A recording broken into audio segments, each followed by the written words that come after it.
Hi guys, the build I'm about to show you is a healer crowd control build.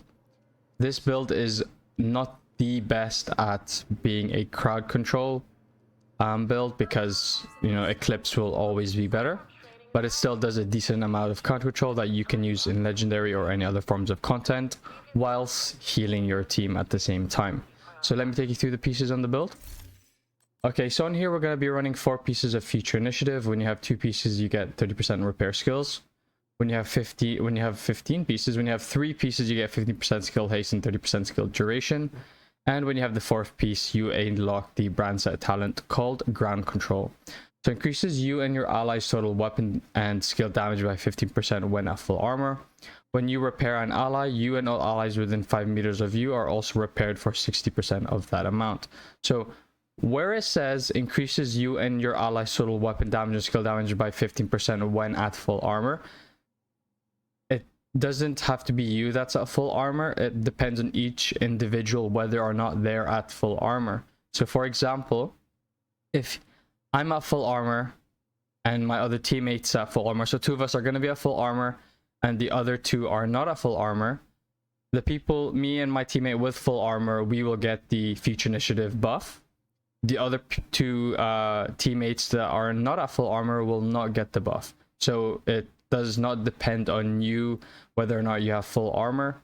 It's an individual thing. So if the whole team doesn't have full armor, the whole team doesn't get the buff. If the whole team has full armor, the whole team gets the buff. If 3 teammates are on full armor, those 3 teammates will get the buff. If that one person is not on full armor, that one person in the team does not get the buff. So that's how it is.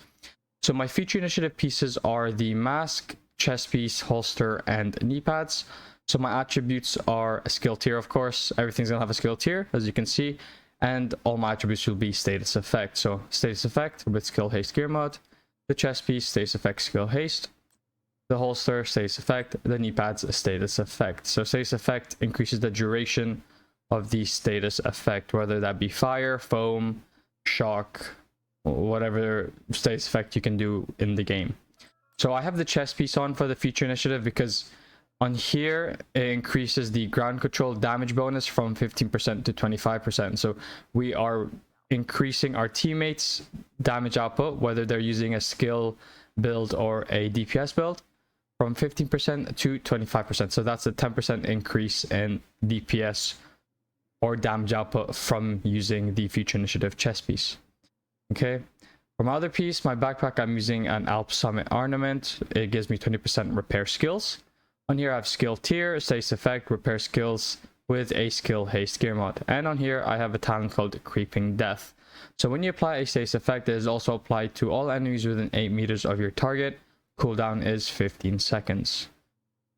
Okay, so this is what spreads the status effect. Unlike Eclipse Protocol where you just have to kill the enemy, it spreads automatically.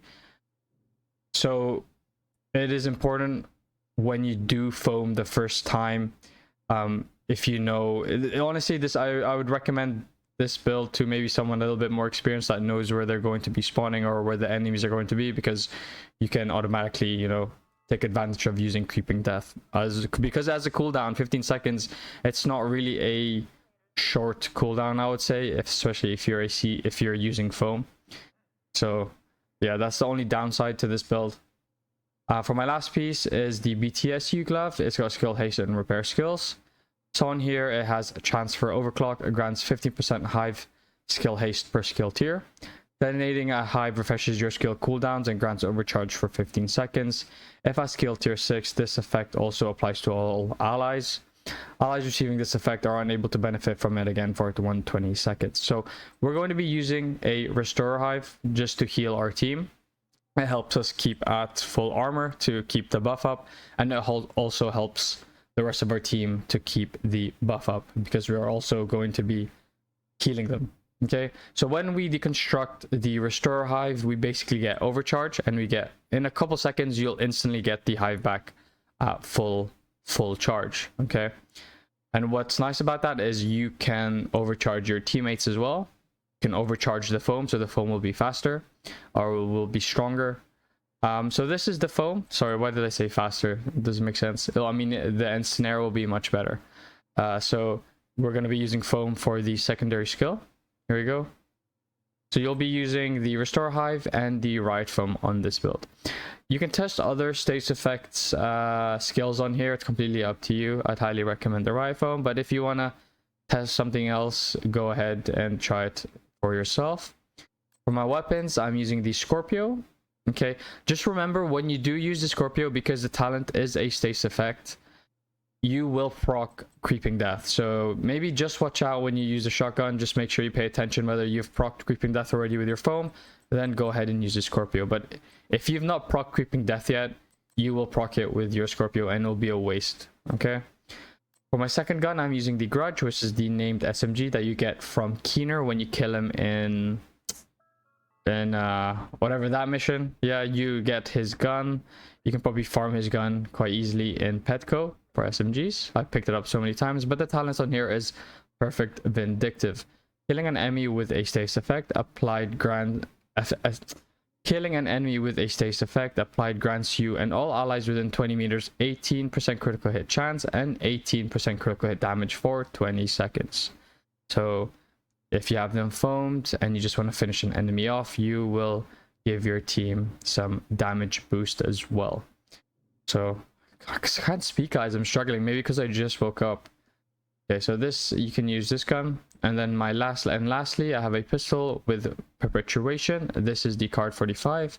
On here, it has headshot grants 50% status effect damage and duration to the next status effects you apply. So this is also a pretty good talent. For the weapons, guys, as I said, you can choose whatever weapons you feel like using. It is completely up to you. Okay. Lastly, for my specialization, I am using the Survivalist specialization because you get the Incendiary grenades. I have been using these a lot on my builds recently. Especially in Legendary, if there's a group of them and I know where they're going to spawn, I'll throw it on the floor. No, I'll be doing it. Also, the burn will last longer because of the status effect. These really come in handy to do some crowd control as well.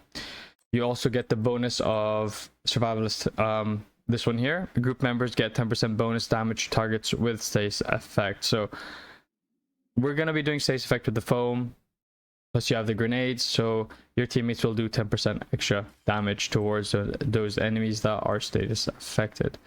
Sorry guys if I'm struggling to speak. I feel like my own tongue is getting in the way.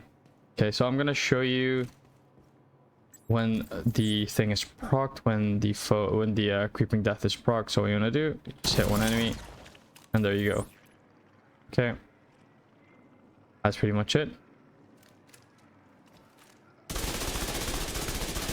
And I've got Vindictive procced. I'm killing these guys easy because it's on normal, as you can see in the top left. So yeah, this is pretty much the build, guys. It's really good.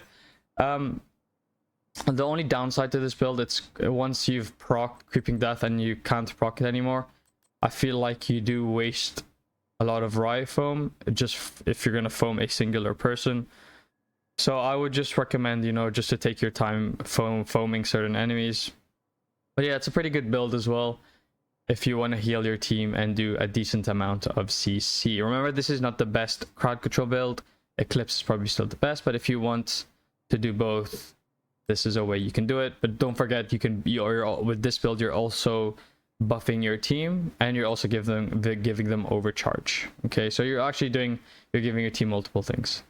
So yeah, that's pretty much the build, guys. I hope you enjoyed it. Last week I posted a Future Initiative Oxidizer build, so this week I'm going to post a Future Initiative CC build. Okay, so I hope you guys enjoyed the video and peace.